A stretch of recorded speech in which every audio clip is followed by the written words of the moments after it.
Welcome to the Underhand Free Throw. It's a basketball podcast with Ian and Simon. I'm Ian. And I'm Simon. And today we're going to talk about the playoffs. It's finally time for the biggest basketball binge of the year. In a few weeks, we're all going to have watched so much basketball, it's going to hurt a little bit. But today, we're fresh. We're hungry. We're innocent and naive. How are you feeling about the dawn of the playoffs, Simon? I'm feeling great. I mean, we got a couple of good play-in games. Just for transparency, we're recording this before the final set of play-in games, which are happening tonight to determine the 8 seeds. But we're not going to have time this weekend, so we got to make our picks now. How did you enjoy the first batch of play-in games? You know, that Lakers Timberwolves game was a real slugfest. So, I mean, I enjoyed it, but probably not for strictly aesthetic reasons. Yeah, I saw people call it like another win for the play-in tournament because it was close and it went to overtime. I'm just like, yeah, but did you watch it? Like, I feel like people saying that can't say that was like an exciting moment for basketball fans. It was like one team out in was more incompetent. Like, it was like a competition of incompetence, and one team managed to outdo the other in terms of their own competition, if you will. Exactly, yeah. the anti-competitive, not a blowout. Like, it was a close game, I agree, but like that, Lakers fans were happy to win, but they weren't like. I saw a lot of Lakers fans reacting to that, being like, "There's no way we're winning the first round series if that's what our team is," sort of thing. So. But when you're playing the Timberwolves, they give you that buffer. They give it all back to you. They give you a chance, and we did. And well, I mean, the Timberwolves still might make it into the playoffs, but nobody cares anymore. I also thought the Hawks and Heat were as interesting, just because the Heat were favored in that game. If you kind of looked at the discourse online, it was heavily Heat. And then the Hawks just kind of came out and were the more aggressive, more physical team, kind of dominated the Heat in the paint, kind of exposed some weaknesses that the Heat had, in truth been displaying all year. But I think people just had a little bit of that trust factor. The Heat have the veterans who have been there before. They'll step it up when they need to, and they weren't able to. So, kind of a shocking result. But, the Hawks were just a more talented, more well-rounded team. Such a theme this year with a literal third of the NBA's teams had really disappointing seasons and aren't playing the way that they would like to play. And the Hawks and the Heat and the aforementioned Lakers and Timberwolves are all huge examples of that. And it's just like, well, someone has to win this game, so someone will. And I think people just still don't want to admit the Heat aren't good.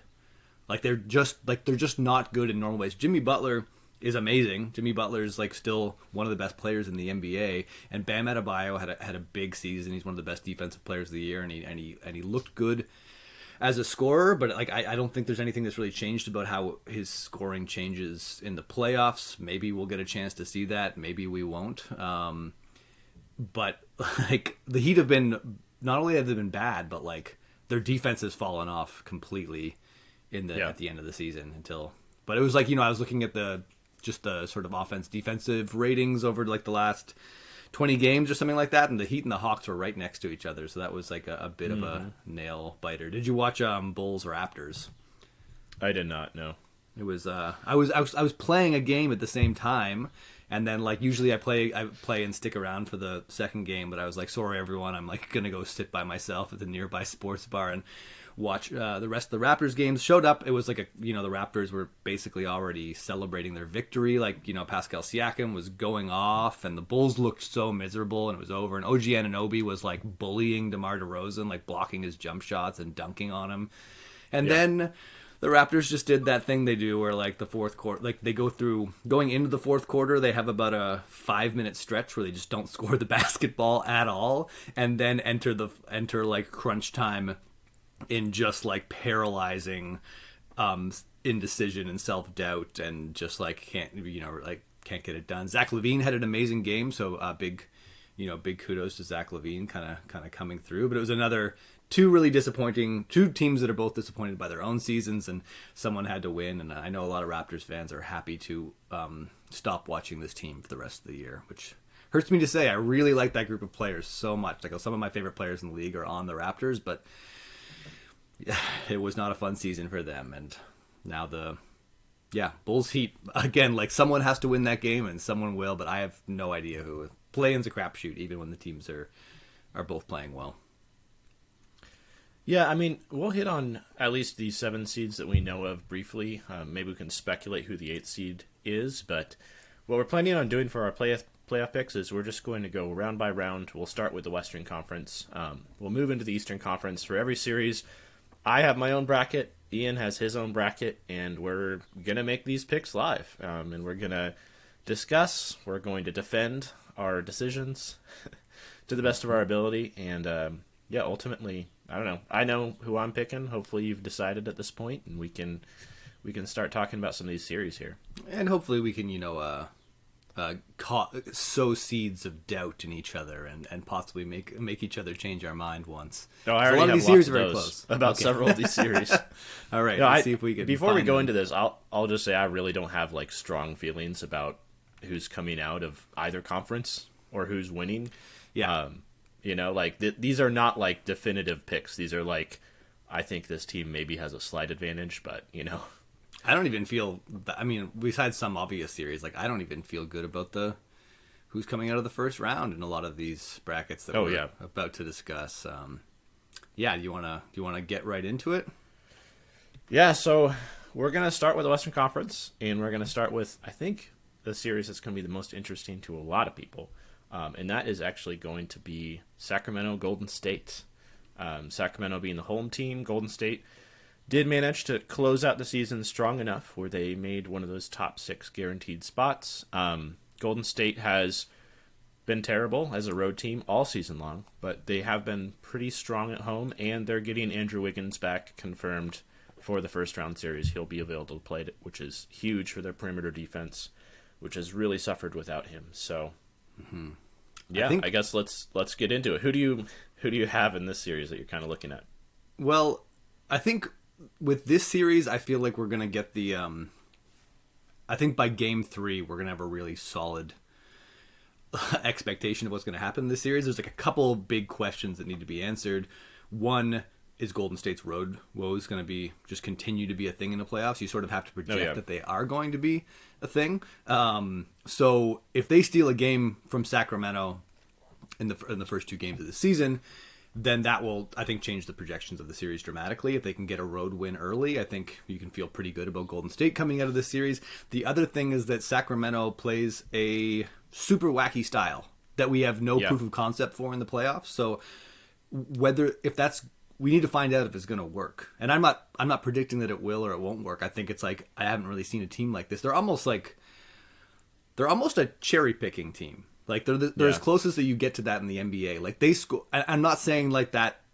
This isn't a criticism of it. It's an interesting style. They don't try super hard to get stops, but they're very aggressive, scoring off of opponents' makes. So Golden State's going to come up and score the basketball against a pretty weak defense because like Golden State's offense has been really, really solid for the last like chunk of the season when they've been healthy, and Sacramento's just going to run straight back down the other way and score. And they're it's not going to be a 2s versus 3s things. Both of these teams are very capable of filling it up from behind the arc. Like obviously Steph Curry and Klay Thompson are on one of these teams, but Sacramento counters that pretty nicely with Kevin Huerter and Keegan Murray, who just had like the best 3-point shooting a rookie's ever had. They've got Malik Monk off the bench. Like there's a lot of 3-point bombing on this roster. So I think we're going to see some like 140-point playoff games. And I think we have 2 big questions for each team that will be answered pretty quickly again by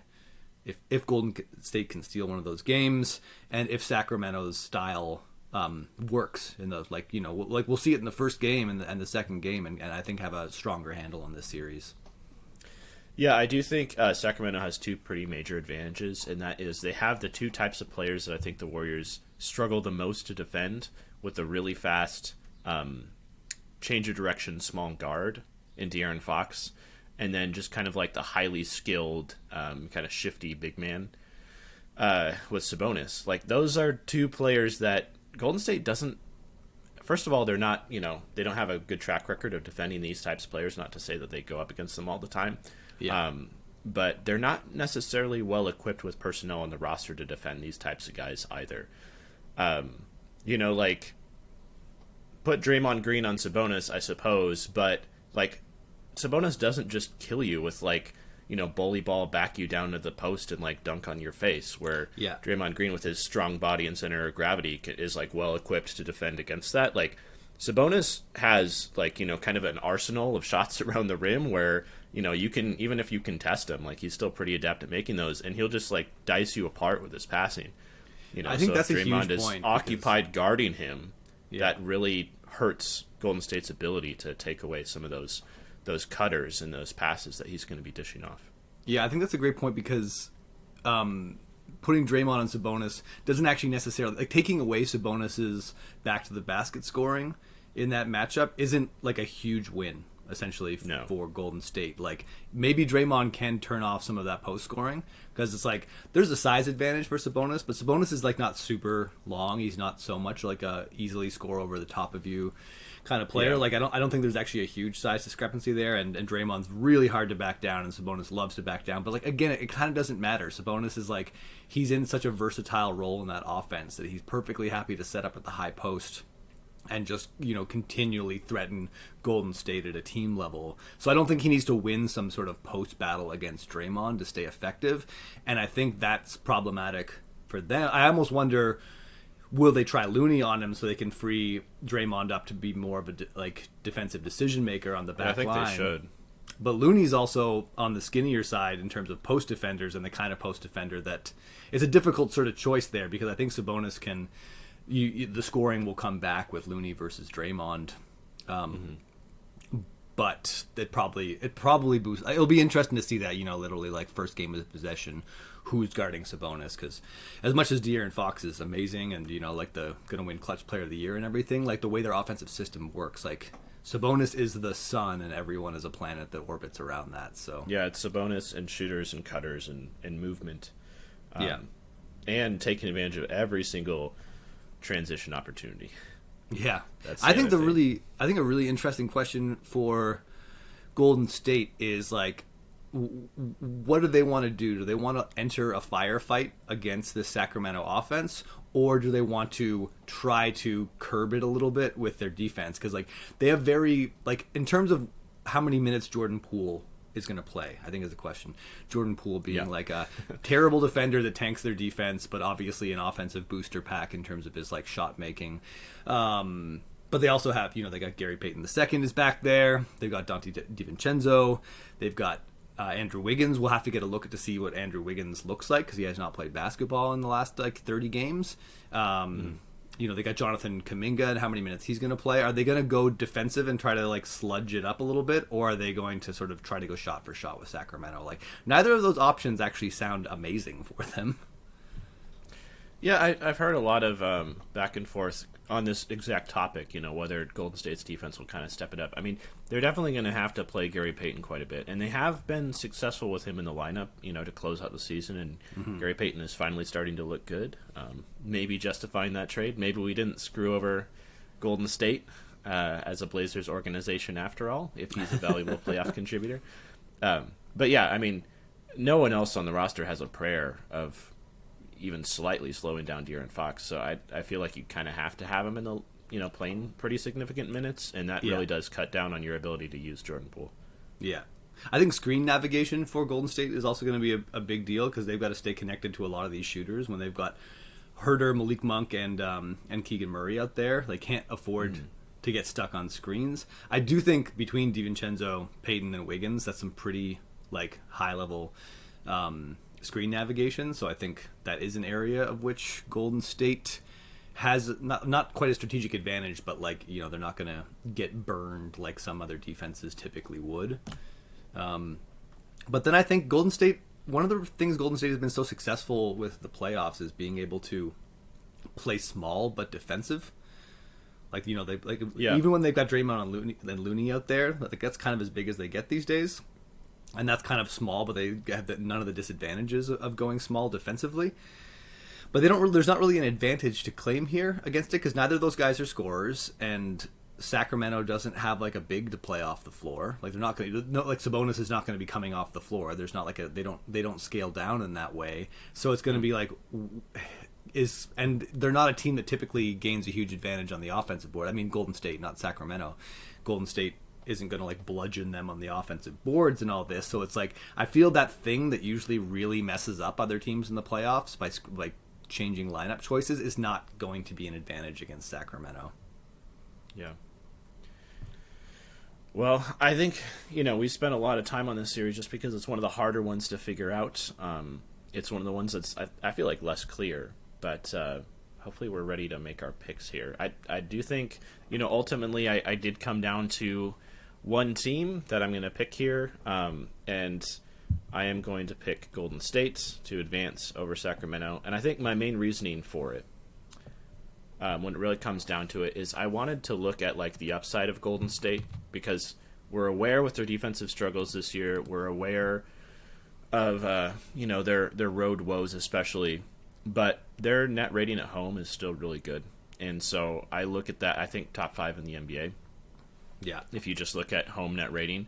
And I look at that as like the potential Golden State that we're going to get when they're locked in and everyone's stepping it up. And still as many advantages as Sacramento has offensively and in transition, like that's still Golden State still has a higher level to reach there. Yeah. And I have the same pick. I don't feel great about it. I'll be honest.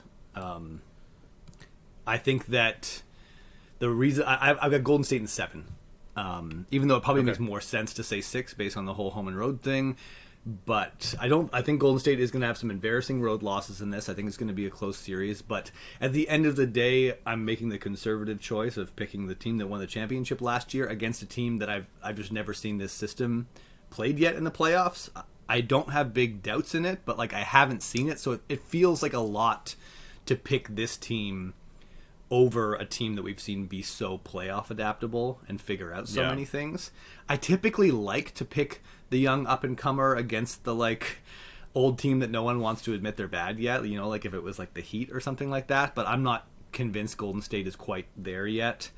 And again, just like if Sacramento had played in the playoffs last year, or if they were playing the Lakers in this opening round, or a team that I was a little bit less sure about it, like I would be bold and go Sacramento, but I couldn't quite get there. I tried, sort of. I thought about all the ways Sacramento could win and convinced myself those were legitimate, but in the end I was like, I'm not sure it's going to happen against Golden State. But I think this hopefully will be a really close competitive series.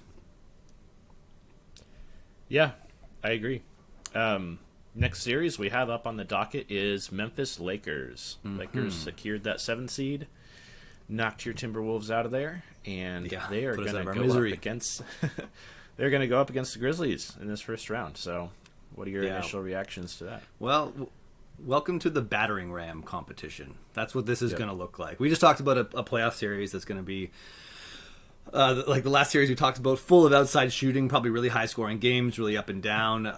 Like we are going to watch 2 teams try to score at the rim over each other at any cost. Both teams are good at defending the rim, and both teams are good at scoring at the rim or drawing fouls. So it's like two teams are going to put up a barricade and just try to smash it down. And I think this is going to be a really painful playoff series to watch in terms of basketball strategy. Oh, I'm gonna love it. I think it will be an exciting series to watch in terms of like drama and physical violence. There's just so much here with the Dylan Brooks antics. Like Memphis wants to put LeBron in the ground. Like they care more about like ending LeBron, like just like ending LeBron's legacy than they care about winning a championship the way that they've performed in the regular season like these past 2 years. Like they really, really want this. And LeBron wants to make them look silly for trying. He wants to little brother them. He wants to be like, sorry if you're not there yet. Like I feel there's quite a bit on the line in terms of that rivalry. Like just like the way that people have gone at Dylan Brooks and the way that he's just the mouthiest idiot in the league. And Dylan Brooks is going to be guarding LeBron a lot in this series. And that's going to be entertaining and hopefully not dangerous. I don't want anyone to get hurt, and I don't really trust these teams do not allow that to happen. Yeah, I mean, I think a lot will probably be said about LeBron and Dylan Brooks, but I personally believe this series more comes down to AD and Ja. For sure. You know, the Grizzlies continue to miss Steven Adams and Brandon Clark, you know, their starting center and one of their primary backup bigs. You know, so, like, they can still defend the rim quite effectively with Jaren Jackson, but they have a lack of size outside of Jaren Jackson. So I think the offensive glass is going to be big for the Lakers. They kind of mauled the Timberwolves on the offensive boards the other night. I think they will have a rebounding advantage in this series. Oh, yeah. And I just think really a lot of it comes down to how much AD can dominate the paint night after night. Whether he can do that consistently enough. Yeah, and I do want to say, like, you know, I don't want it to go underemphasized. Memphis isn't just good at defending the rim with Jaren Jackson Jr. on the floor. No, they're the best. Yeah, they're the best at it, and the Lakers badly need to score at the rim. They badly need to draw fouls, and I think that's one. Like, this team has had a friendly whistle all year and been skilled at drawing fouls. You know, we won't get into the conspiracy theories there they're popular, whether they have merit or not. But, like, if we have to see if that's kind of what we were saying with Sacramento needing proof of concept. With a team that relies so much on free throws, you never really know whether that's going to translate. Sometimes it does, and it's like a huge success, and sometimes it dries up a little bit, and all of a sudden a team is starving for points. So you could see that really, and I expect a grudge match, and if the Lakers can't get to the line as much as they want, they could be, like, you know, looking around for offense, and all of a sudden we've got LeBron James taking, you know, like, fadeaways in the high post and taking taking fadeaways from three. That's sort of more what he does these days, and it could get really ugly for them on offense. I think, like, Memphis is a better battering ram. Like, we know they're going to get in the paint, and we know they've got just enough versatility to support their paint attack. Like, you can't just pack the paint against them. They have enough shooting with Desmond Bane out there. None of, like, they don't put non-shooters on the floor very much. With Steven Adams not playing for them, you know, like, even they're like they've got some weak 3-point shoot. Like, I don't really trust Tripp or Dylan Brooks from three, but they're both, like, if you can't really leave them open. Yeah, they're not terrible. Like they're capable of lighting up. Dylan Brooks has shot it better from three in the past. He's having a pretty bad year from it this year, but. Well, yeah, actually, I'll amend that. Maybe you can leave Dylan Brooks open. I mean, it's been a bad season, but he can. He'll shoot. He's a willing shooter, even if he's having a cold night. So yeah, he's kind of the new Jay Crowder, like that, right? Like, he's gonna, like, he's committed to the aggression of shooting the ball, and that can hurt or help his team, and it has mostly hurt them this year. Yeah, so this one was another tight one for me to call. The Lakers absolutely have some advantages when it comes to their size, their physicality, but I also think they have some real weaknesses in their, you know, probable inability to really defend Ja.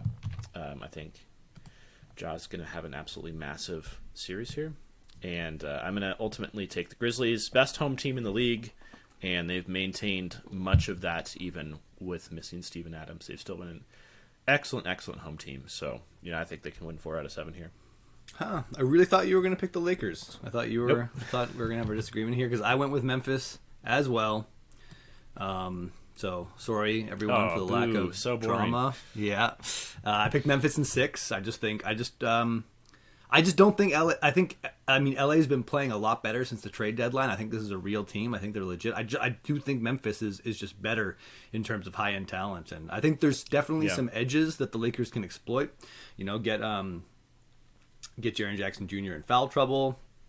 Maybe Jared Vanderbilt has a huge series guarding Ja, because they don't have another point of attack defender. So I do think they're going to have to play Jared Vanderbilt in that way. Memphis in 6. I think, like, I anticipate. I think that LeBron's a little bit out of some of his voodoo magic. I don't think he can voodoo magic his way to a series win against a better team like he quite used to be able to. I've got one other question that I wanted to ask in most of these series. I didn't ask it for the last one because I didn't think it was super relevant, but who do you think has the most legacy on the line? Like, people tend to use the playoffs for a big, like, you know, referendum on a player's worth and career. So a good series or a poor series, who do you think, like, has the most to win or lose in this first round matchup? I would say Anthony Davis, just because I think we're at the stage where he's clearly the best player on the Lakers. And fair or not, once you're the best player on a team, you know, the loss or the win kind of gets chalked up to you more so than anyone else. Yeah. I also had Davis on my short list for this question for all the exact reasons that you just said. Like, if Davis is just sort of looks like this LeBron sidekick, I think that's what people are gonna keep thinking of him as. But I also thought, like, with the you know, off the court stuff that Ja has had this season, this is a big chance for him to make people forget about that. Just like go out there and just absolutely drop 40-point games on the Lakers and just make people remember Ja Morant, the basketball player. I also think Tripp's foul trouble, if he like is going to change how people think about his defensive player of the year case. I know the votes will be in before that, but like if he gets played off the floor a lot, everyone who detracted from his like everyone, that will be proof of concept that like, okay, this guy's obviously a great defender, but he has this major weakness. Where if he stays on the court a lot, it's just going to make those concerns look, you know,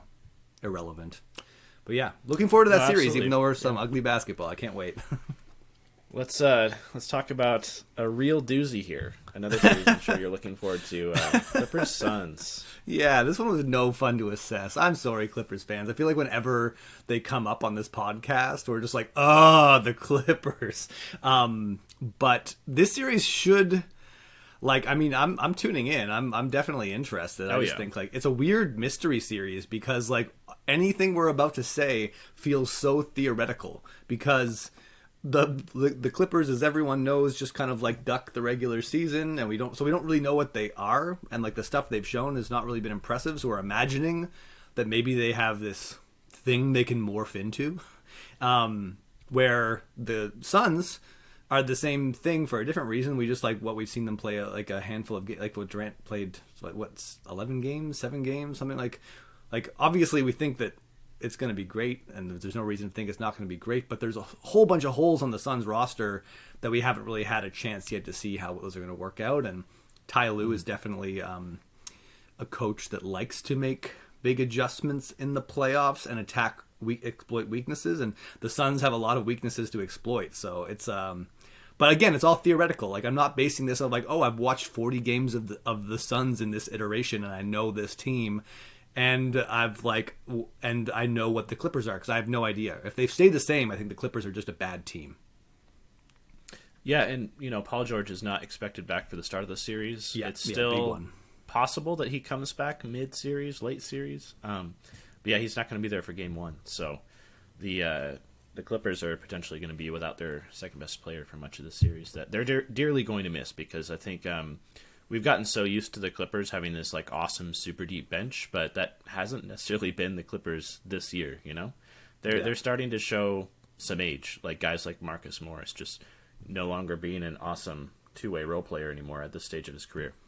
Yeah, I mean, hopefully that's a blessing in disguise for them if it just means like them playing those monster defensive lineups that we all hoped for this season and then just didn't get to see, you know? Like but Paul George being injured to start the series and it being sort of, I think, fairly unlikely that he's going to come back and be healthy after that sort of ugly-looking knee injury. Like, maybe he comes back halfway through this series, but I don't expect we're getting, like, peak Paul George.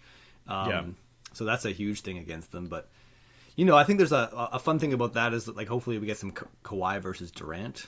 And this team is not going to have an ability to not lean heavily on Kawhi. It's even as they've gone down the series, this team has shown either a comfort level or a desperation level where they lean on Kawhi heavily. And that's generally worked out for teams that do that in the playoffs. So if he still got it, I think, you know, the Clippers have a solid chance in this one. They can also, like, you know, they can throw Batum, Kawhi, Robert Covington at Durant sort of thing. And on the flip side, Phoenix can throw a Koji at Kawhi, but that means playing a Koji a whole bunch. So that's an interesting matchup. I mean, on the you wing. know, Okogie struggles a little bit with his shooting, but he's a pretty good high intensity defender. He's a really good defender. He cuts really hard to the basket. Yeah. You know, he gets rebounds, he gets steals, he makes those hustle plays. Like, his only weakness really is shooting. And if you stick him in the corner and he's left wide open, like, he's probably going to make over 30% of those. Like he's, a bad shooter, but not like incompetent. Yeah, I mean the Clippers will test that. They'll see if they can shake Okogie's confidence early on, and like they're gonna leave him pretty open. It's as much as fans say that a lot, like, oh, they're just gonna leave this player open. Teams don't really do that anymore. They play off them, but you don't leave anyone open, because as soon as you leave someone open nowadays, like we figured this out like 7 years ago with Draymond. Leave Draymond open, he's gonna set a screen for Steph Curry, and then all of a sudden you're in this awkward 2-on-1 with like an elite shooter getting a screen. So he's just going to go and set a screen for Kevin Durant or Devin Booker. And that's like, so that's not how defenses work anymore. It's not just about packing the paint and leaving people open. Yeah, and the Suns are going to put Josh Okogie in the corner 3 on the strong side of the pick and roll, and he's going to run in and crash the glass if you don't put a body on him. So, it's not like there's only an advantage to be gained if you have his defender doing other stuff. But let's go into picking the series. This was a tough one for me. Something really doesn't smell right with the Suns, in my estimation. I have real questions about Chris Paul's health and durability, and ability to just play 38 minutes a game really well. The Suns' depth obviously leaves a lot to be desired. I think DeAndre Ayton's just willingness to play with a high intensity and competitiveness every single possession is still a little bit up in the air. But ultimately, I'm going to go with the Suns here. At some point, if Paul George isn't playing, there's only so much you can do to overcome such a big talent deficit. And it's kind of like, food. If you're really hungry, do you want like one really nice gourmet sandwich, or do you just want like a thick, juicy burger? Like the hamburger might not be, as objectively well made or anything, but it's just a lot more filling. So all right, I'm going with the Suns. All right, food metaphors. I think the Clippers have a major advantage in terms of depth. So I think if injury luck flips back against the Suns, I think this is the Clippers. But right now where we're standing, we go into this series with the Clippers being on the other side of that, and them having not the health advantage with Paul George out. So I also went with the Suns. I am, bored to say. Though I do, have the caveat that just like, if Paul George comes back healthy, I have this as Suns in 6. If Paul George comes back and looks okay, I think that changes to Clippers in 7. The other little fun thing I think about this matchup is the like aging sports stars matchup of Chris Paul and Russell Westbrook. They were traded for each other back in 2019 and then saw their careers sort of go in opposite directions. And now they're both firmly old and just trying to find ways to like help their team win in a very like, clear tertiary role sort of at best. So, there's a rivalry there that could be entertaining. I feel like even when Russell Westbrook's miserable, it's still entertaining, as I'm sure you remember from lots of OKC Port like Dame versus Russell Westbrook matchups in the first round. So that should be fun. Let's go ahead and pick this 1-8 matchup really quick, because I don't imagine you'll be picking the 8th seed. Who do you want in there? Do you want your favorite team, or do you want your favorite player, Jalen Williams, to get a little bit of first round action?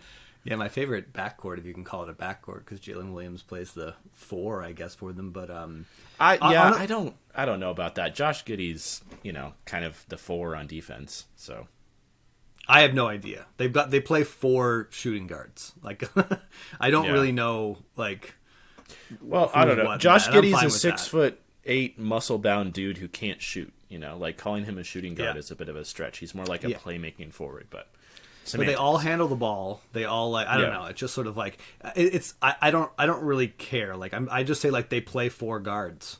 That's what they do. They don't like, no one plays power forward. Like you don't need to like have the numbers line up perfectly in order to have success. Anyways, this series for me, from a watchability standpoint, is sort of a win either way. I'm happy to watch the Timberwolves play a little bit more. Like I think that's a really bad matchup for them with the Nuggets. I think Jokic will just absolutely put them in rotation, and that's not our strength. Minnesota likes to get teams like stagnant and murder the matchups with Jalen McDaniels, who won't be playing, and Ant. Once we get in rotations, we're slow, and you can see it really fast. So I think Denver would sweep us. I think I'd kind of rather see OKC in there just because I think the team's a lot more fun to watch. Okay. And I can't really like it would be a crazy contrast of styles, and they can really go at Jokic in that way. They can spread it out. The Denver's struggled this year the most against teams that kind of like go 5 out and then constantly sort of like stretch and attack and stretch and attack. So I think they could, maybe like steal one from Denver early. I do think we should talk a little bit about Denver in like a, in a more holistic way. Because they're winning. I'm pretty sure they're winning this series no matter what. I'm going to put them. Well, I threw the T-Wolves in there just because Anthony Edwards had like one of the worst games of his career in the first play-in game. I think he'll have a bounce-back game tonight. No, Could he's be hurt. totally wrong. We'll see. He's dead. He's like his shoulders completely like His messed shoulder's up. pretty bad from Yeah, that fall. yeah. Okay. Like a lot of Timberwolves fans right now are like mad at Chris Finch for playing him. Like he's doing the whole like Kobe thing right now, or just like it's cool that he's playing hurt. But I'm like, what's the point? Like It's funny. The fall didn't look that bad. I mean, it was a fall, obviously, but it looked like he kind of caught himself and didn't take all the weight on his shoulder. But maybe it was worse. But he hasn't been able to shoot since that fall. Like he went Okay. back, he got all taped up, and he came out. I mean, maybe it bounces back. Maybe it wasn't that bad an injury, but like if he comes out, you can see in his shooting form, it's like it's looking He's a in little bit pain. labored. So Okay. I'm not counting on him to be healthy. Maybe it's OKC in that case. But I went for either way- OKC, but I'm just trying to be fun. Who cares? Yeah, either Like- way, we both have the Nuggets winning. 4 or 5 games. Yeah. Probably regardless of who they play. I don't know. OKC might put up a fight. Yeah. I do think the Nuggets will really struggle to guard SGA, but he'll just kind of pick them apart from mid-range. But I think the Nuggets will ultimately still win that series. Yeah. Yeah. Let's go. We'll talk about the Nuggets more when we talk about them theoretically in the second round. Let's bounce over go to the East. Okay, we got our first East series. We got 76ers versus Brooklyn. Yeah. Yeah, and it's I mean, I don't think this is a crazy interesting series either. I don't think that Brooklyn has the requisite size or talent to really put up a fight. The Sixers are an unstoppable offense built around this sort of like pick and roll ISO hybrid with James Harden and Joel Embiid, and they on top of that, they're just the league's best free throw drawing machine that also leads the league in free throw percentage. So they're getting tons, and we already know that that's like some of that will dry up in the playoffs, like we saw it last year. But they're still going to draw a ton of fouls. Embiid won't get some of those calls, and he will sulk, and he will but he's still going to go to the line a ton. And the way that they would be able to attack them, if they were able to sort of like get Embiid out of his shell and get him out on the perimeter, I would see there being an edge there for Brooklyn. But Embiid's going to be able to stay and drop every minute that Nicholas Claxton is out there on the floor. And without Nicholas Claxton out there, they have no chance to defend Embiid. So it just seems like a lose-lose proposition for the Nets either way. I don't see I don't see an edge possibly big enough for Brooklyn. Jack Vaughn is also a coach that we have barely seen in the playoffs, so I don't really have a read on whether he's the kind of coach that is going to find ways to mess up Philly, because Philly's a team that you can mess up. Like, even if you can make up for a talent disparity. Like, we even saw against the Raptors last year, big talent disparity there, but the Raptors could still just sort of like make their lives miserable for long stretches and get Harden and Embiid into their worst habits and make Doc Rivers look as clueless as he sometimes does. And I'm just not sure I see the Nets as having the tools to be able to do that. No, or the personnel, coaching or personnel. I think they're at two. I don't know if I would call it a coaching disadvantage because we don't know with Jack Vaughn. But yeah, personnel wise, their backcourt leaves a lot to be desired. Their primary initiators are Mikal Bridges, who has shown a lot this year, and has I think really he'll have a big series. Stepped out and over exceeded his role, but still not like a super awesome primary playmaker guy. And then Spencer Dinwiddie, I think we've had this Spencer Dinwiddie experience in the playoffs before. It's very up and down, even against Philly's weak defensive backcourt. I think there's going to be a lot of deep pull-up threes. There's going to be a lot of kind of running wild floaters in the lane, and I don't know if that's sustainable offense. Yeah, he's their like bogged down offense guy when things are falling apart. Spencer Dinwiddie like is like I got this, and Yeah, he'll take a shot. It might not this. be a good shot, but I think the path forward for the Nets is really, really crowd the nail. You know, like use all their defensive length to make it really hard for Embiid to score in his favorite spots. And like I do see that they have like the defensive personnel to do that a little bit, but they just like ever since the trade, we kind of anticipated this would be an elite defensive team, and it just kind of hasn't been. They've been they've been a super average defensive team, and they've gone 11-13 since the trade deadline. And I just don't see them leveling up to the extent where they can really bother Philly. So what's your call on this? I'll give Brooklyn 1 game. I'll say Philly in 5. You're generous. I am going Philly in 4. Calling the clean sweep. All right. Yeah. Yeah, not the most interesting series in the world. I think the East gets more interesting in the second round, whereas the West has more interesting first round matchups, just because the top end talent in the East is better. Especially relative to kind of the middle of the pack teams. Mm-hmm. But yeah, let's move on to Boston and Atlanta, the surprise 7 seed. You know, a lot of people thought this was going to be Celtics Heat. Personally, I'm kind of glad it's not. We're seeing a little bit more of a contrast of styles here. Yeah. I think it's going to be really interesting to see how, the Celtics decide to defend Trae Young. The Celtics defense is great against guys who are like 6'3" through 6'10", but they do struggle a little bit to guard those small guards. Marcus Smart doesn't quite have the foot speed that he used to. Derek White's probably their best option guarding Trae Young, I would say. Yeah. But Boston is really quick at the react and recover style defense. They're going to, show a defender and, play peekaboo with Trae Young whenever he tries to run pick and roll, and they're going to show him a lot of different defensive looks and try to do what the Heat did last year and just kind of crowd him, confuse him, and mess with his head. So, and I personally project that to be fairly successful against Atlanta. I think it's going to be really interesting to see how much they use Bogdanovich and Dejounte Murray as kind of release valves for Trae in the series. Yeah, I think I don't think there's any chance that Boston's defense replicate. I don't think Trae Young can play worse than he did against the Heat or be contained anymore this year. There's it's just you can't get any unless they hold him to 0 points. Like I don't. It doesn't get much more brutal than that. So, my first instinct was this is a tough team for Trae Young to get back on the playoff track against. Like he's going to be hounded by 2 all defense level guards and all the paint help in the world. And then, you think back to Boston's defense last year, they were extremely proficient at flooding the mid-range area with all their length. Just sort of, we saw what they did to Kevin Durant in the first round last year, and that wasn't like... so at first I'm like, well, that's going to happen again, and Trae Young's not going to be able to get into his floater game. But the numbers don't really back that up this year. Like, they're not playing quite the same scheme. They gave up a lot of mid-range shots this year by design.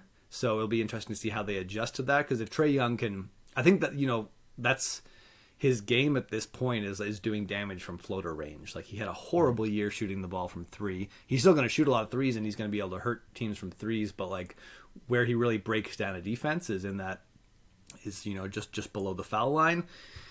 And that's a vulnerable spot for Boston in theory. That's Murray's game as well, Yeah, which is why they kind of both love playing with each other. You can just see the joy as they share that spot. But yeah, it kind of sucks because I think like Atlanta to me looks like a well-built team. They've got a defensive rim running center. They've got a second really good defensive big off the bench. They play multiple wings that can shoot and do a little bit of stuff now with Sadiq Bey and DeAndre Hunter in there. They've got all this extra shot creation on the perimeter, and they're usually able to put 4 defenders around Trae Young, and the defense is still bad.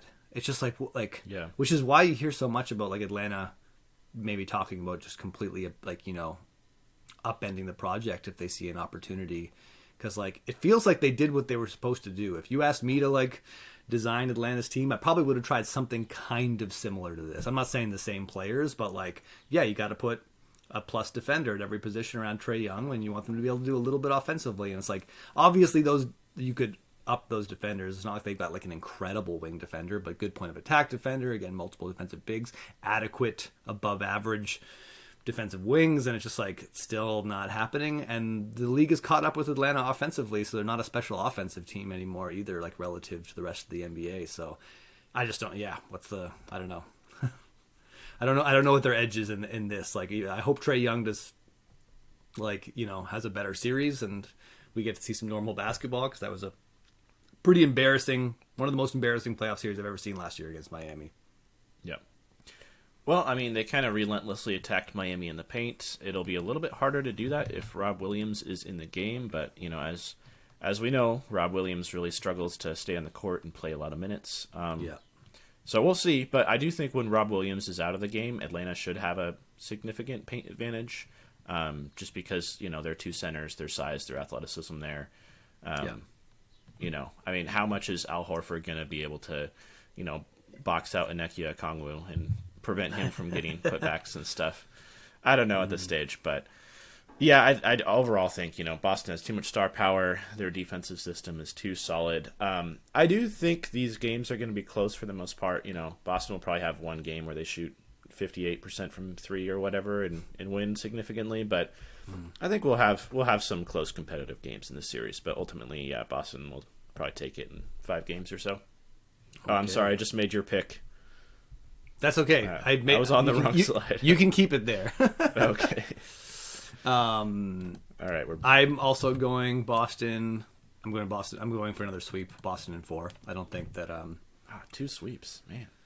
Yeah, I'm looking for a snoozer in a lot of the Eastern Conference's first round this year. You know, my eyes will be out west. These Eastern Conference ownership groups hate you. You're cutting into their playoff revenue. Sorry. Yeah, let's get to hopefully a more interesting series. Cleveland versus New York. The Knicks made it, 5 seed this year. Surprised some, maybe. Surprised me a little bit.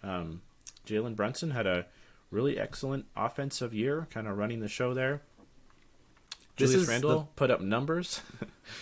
And they have a pretty solid, team of decent role players around those guys. Yeah, this is one of the more fun teams to watch this year. I had a blast watching the Knicks. I really just like the structure. I love the whole rotation. I think everyone's in the exact right role. I just think they got extra guys. Everyone's able to do stuff except for Mitchell Robinson, who's not allowed to do anything in Tibbs' offense. But they've been really fun. They've been really fun on offense and on defense. That all being said, I don't know why it's not more widely talked about that Tom Thibodeau's offense has never, for even a second, been remotely functional in a playoff series. And he's going to come out and he's going to do the same thing that he's always done. It's going to be a very conservative offense that relies on ball handlers, tries to supplement the conservative offense by hitting the offensive glass and getting to the free throw line.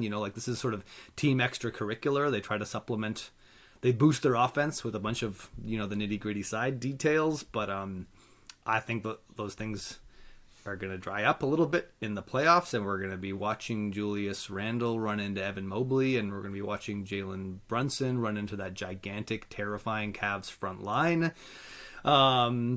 And I think New York is plucky, and they're going to do a whole bunch of stuff and make these games interesting. I just think with Quickley and Josh Hart and all these players, I think they're going to be able to muck things up and make things interesting and competitive. But I just think Mobley's going to make Julius Randle's life hell again. Not Mobley making it hell again. First round of the playoffs, Julius Randle is not going to be a super fun experience. Yeah.